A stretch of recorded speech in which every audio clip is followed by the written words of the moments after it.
This is the final map of the night as we dive into Miramar to close things off for day 4. Here it is, Miramar, with a flight path coming in from the left side,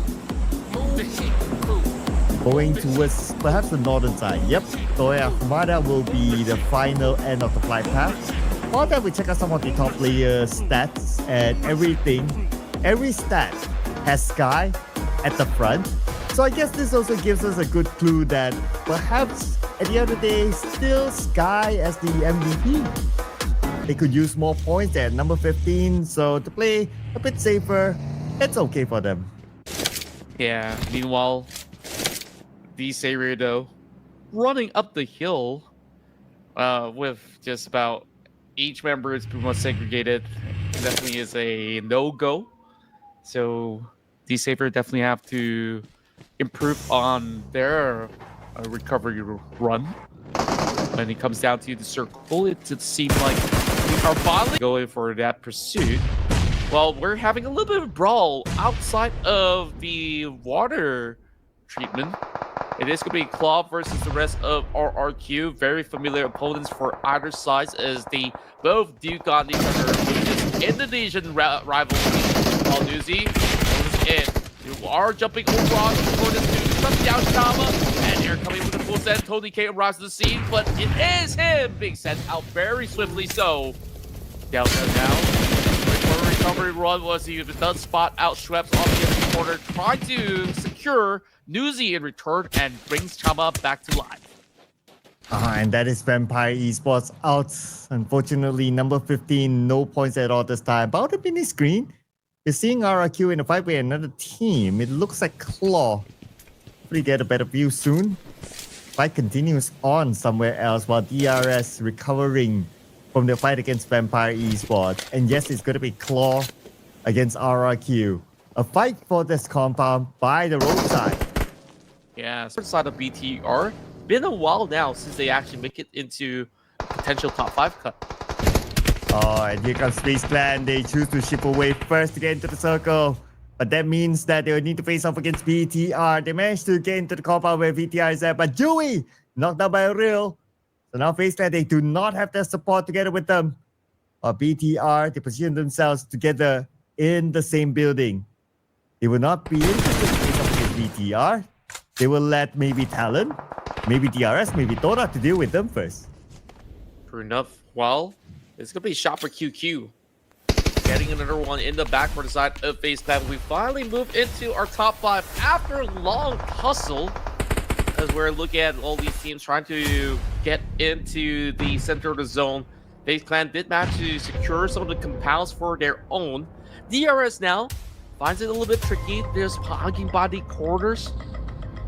Now, when exactly will they actually emerge over onto the top course? It doesn't seem like they do have a firm entry point because VTR could also get those angles up against DRS. So, look at who will actually come up ahead.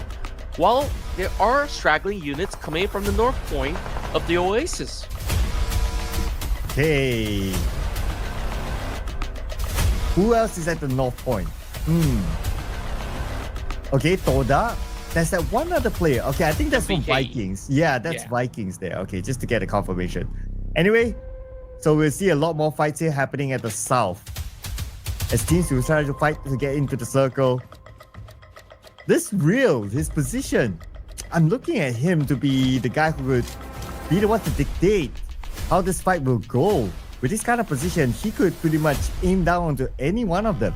Yeah, and you know what? I really like his confidence moving into this matchup. Because he's been walking around and he goes unpunished for the most part. He's the Punisher instead.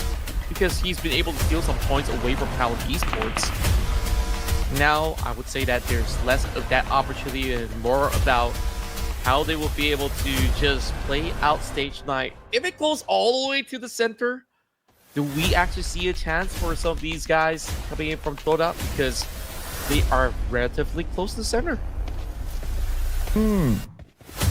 It is Todak's best chance if that happens, if you think about it. And when stage 9 appears, then there's no more circle. The zone will close entirely. That's where it will slowly go into the center. And yeah, that's where Dota will have their best chance of getting this chicken dinner. Okay, let's see if they can get this one. Another potential storyline of a page 3 team to do well. And maybe Dota will be a strong contender in the top 16. Fair enough. But that also requires a few things to happen in this matchup. DRS, Baseline, as well as BTR to be dueling each other, so that a lot of all these pressure to be relieved from side Dota in order to claim more of that space.